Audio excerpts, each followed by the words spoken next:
Ang Ginoo maadahayo.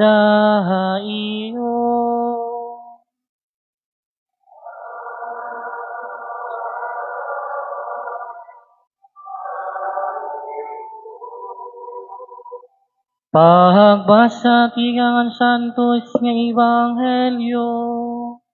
Sumalakan San Mateo.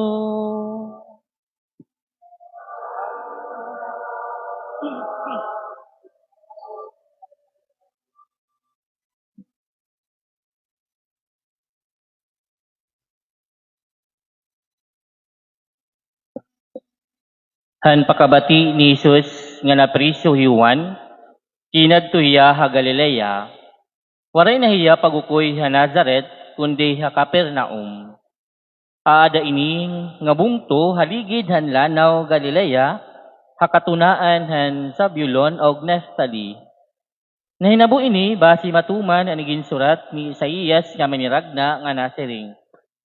Galilea han mga hintel, antuna ha Zabulon nga nantuna ha Naphtali, aragian ti pakadto ha dagat, hatabok ha Jordan. Ang mga tawo nga naguukoy ha kasisidman, makita hindako nga kapawa. Haira nga naguukoy ha masirom nga tunahan kamatayon, malamrag an kapawa. Tikang hadto, nagtikang Isus hinpagwali. Baya iniyo aniyo mga sala, kay hirani na ang ginhadian han langit. Samtang naglalakat Jesus sa baybayon han lanaw ha Galilea, hingkita niya induha nga magbugto nga mangirisda, ni Simon nga tinatawag nga Pedro, nga niya bugto nga hi Andres, nga nagtutunod han irapukot didto ha lanaw. Nagsiring hiya ira, upod kamo ha akon nga tututduan ko kamo pagdakop hin mga tawo. Ira binayaan dayon ang ira mga pukot ngan binunyo gira ha iya. Nagtipaunan niya nga hingkitan niya induha pa nga magbugto, era Santiago ug Juan nga mga anak ni Zebedeo.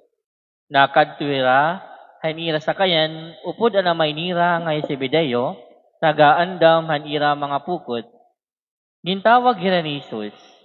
Dila dayon binayaan nira ang sakayan nga nan ira amay, ngan binunyo gira kan Jesus.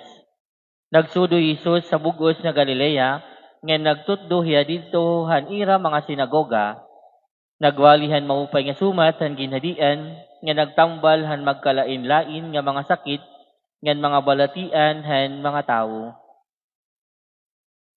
Pakabugtungan ng Ebanghelyo han Ginoo. Pagdayawong ka, Kristo.